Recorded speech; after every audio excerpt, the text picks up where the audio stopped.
ABP माझा, उघडा डोळे बघा नीट. शिवसेना नेते संजय राऊत बोलतायत, आपण पाहूया.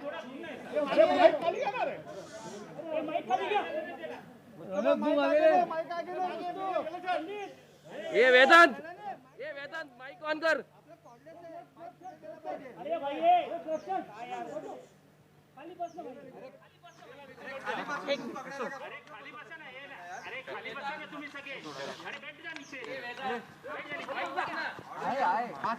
सर ये बताइए कि क्या आपकी तरफ से कोई कम्युनिकेशन किया गया है? देखिए, कम्युनिकेशन तो करना ही चाहिए जी, चाहे कितने भी मतभेद हो. ईडी जो है इस देश की एक संस्था है, इन्फोर्समेंट डायरेक्टरेट. अगर कोई सरकार का कागज आता है तो उसको नज़रअंदाज नहीं किया जा सकता. मैं खुद लॉ मेकर हूँ, कानून को हम मानते हैं और हम ये भी मानते हैं कि इस देश में कानून सबसे बड़ा है. चाहे कानून को कोई अपने कब्जे में क्यों न ले या दबाव में क्यों न ले, फिर भी हम लोग कानून को मानते हैं और कानून को मानेंगे, कानून का आदर भी करेंगे. जो बात हमको जनता के सामने रखनी थी वो मैंने कल की पत्रकार परिषद यानी प्रेस कॉन्फ्रेंस में मैंने बता दी. और भी बहुत बातें मेरे पास हैं, वो भी मैं धीरे धीरे बता दूंगा. सर, कल आपने एक बात कही थी कि तीन नेताओं बीजेपी के ये जो हमारी बातें हैं वो देश को और ईडी है उनके लिए भी मार्गदर्शक रहेंगी. बात रही आप जो सामने मेरे खड़े हो श्रीमती वर्षा राउत जी की नोटिस के बारे में. नोटिस अब तक मैंने देखी नहीं है. नोटिस मेरे नाम पर नहीं है, मैंने देखी नहीं, मुझे देखने की ज़रूरत भी नहीं है, क्योंकि मुझे मालूम है ये सब राजनीति कैसी चलती है. तो चलने दो, लेकिन हम उसका जवाब देंगे. सर, बीजेपी के तीन नेताओं की बात की कि तीन नेता हैं जो लगातार ईडी ऑफिस जाते हैं, मैं जानता हूं, तो वो कौन से तीन नेता हैं? मैंने कहा ना कि धीरे धीरे सबको उसका मार्गदर्शन मैं करूंगा. मैंने बता दिया कि मैंने अब तक नोटिस देखी नहीं है, लेकिन उसका जवाब दिया जाएगा. कानून का रिस्पेक्ट करना चाहिए. इस देश में कानून है आज भी, और अगर हमारे जैसे लोग कानून का आदर नहीं करेंगे तो कौन करेंगे. टाइम मांगा है सर, 5 जनवरी तक आप लोगों ने टाइम मांगा है सर. जी हाँ, थोड़ा टाइम. अभी इतनी बड़ी केस है, पूरा देश हिल गया है, और कुछ नहीं देश में हमारे आजकल कुछ नहीं है ना.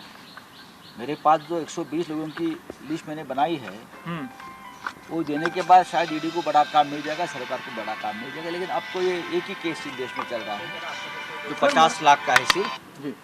तो ठीक है, कोई बात नहीं, हम भी तैयार हैं. और हम भी जो सरकारी कागज मेरे पास आया है हमारे घर पे, उसका मैं आदर करता हूँ और सभी ने करना चाहिए. सर, मराठीत सांगा. तुम्हाला नोटीस आलेली आहे, नाही आली आहे. आज मॅडम जाणार आहेत, नाही जाणार आहे. क्योंकि आज का समय आपने जैसे कहा कि आप आदर करते हैं संस्था का, आप कानून बनाने वालों में से है, तो क्या आज जो बुलाया गया था आप लोगों ने वक्त मांगा है? डेफिनेटली हमने वक्त मांगा है. सर, कब तक का वक्त मांगा है?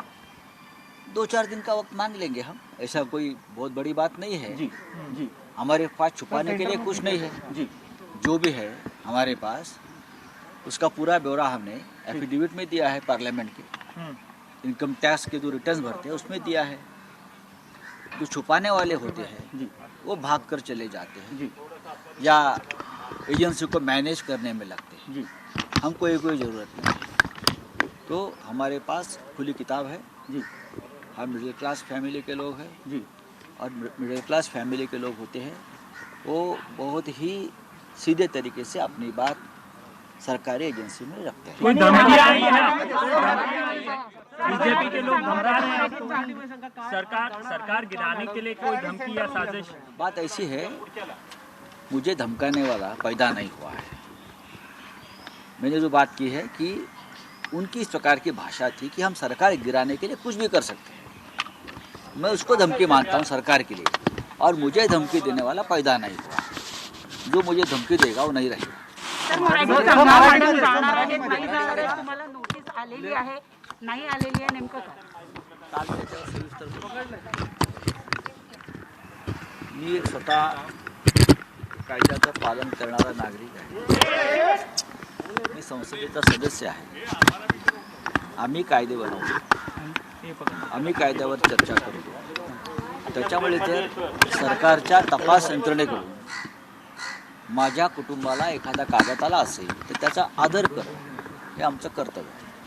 भले त्याच्याविषयी काय मतभेद असतील, तुम्ही वेळ मागून घेतली काही राजकारण आहे, अर्थात त्याच्यामागे राजकारण आहे, सगळ्यांना माहिती आहे। सर तुम्ही सांगितलं पण त्या राजकारणाचाही मी आदर करतो। सध्या या संस्थांना दुसरं काही काम नाही।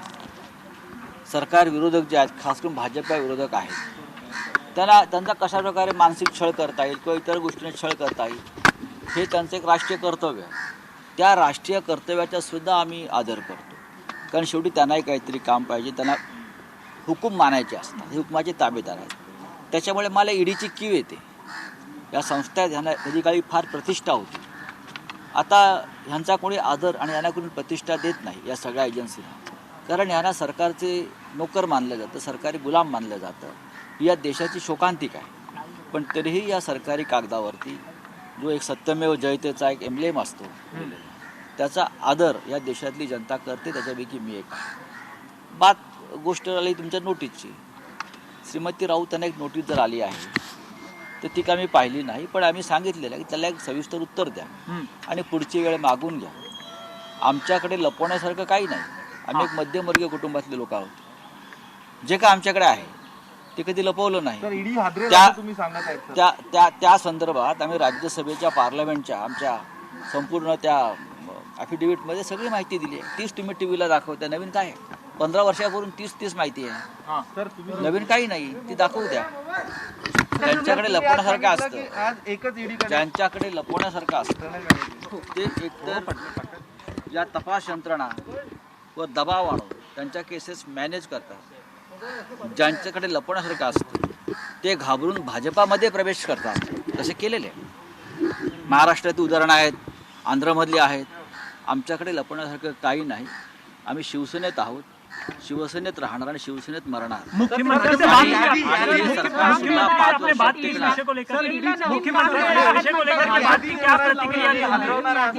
पहा ना तुम्ही, मुख्यमंत्री से क्या बातचीत हुई इसको लेकर? पहा सर मुख्यमंत्री मुख्यमंत्री बाहेर भाजपचे पोस्टर आलेले आहेत, काय वाटतं आपल्याला? मला माहित नाही, पण जर असं झालं असेल तर ही देशभरातली लोकभावना आहे।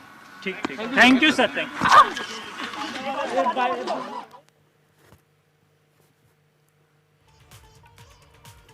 तर ईडीकडे वेळ मागितल्याच्या वृत्ताला संजय राऊत यांनी दुजोरा दिलेला आहे। मला धमकी देणारा अद्याप जन्माला आलेला नाही असं त्यांनी पुन्हा एकदा सांगितलंय। सरकार पाडण्यासाठी काहीही करू असं भाजप नेत्यांनी सांगितल्याचंही राऊत यांनी पुनरुच्चार केलेला आहे।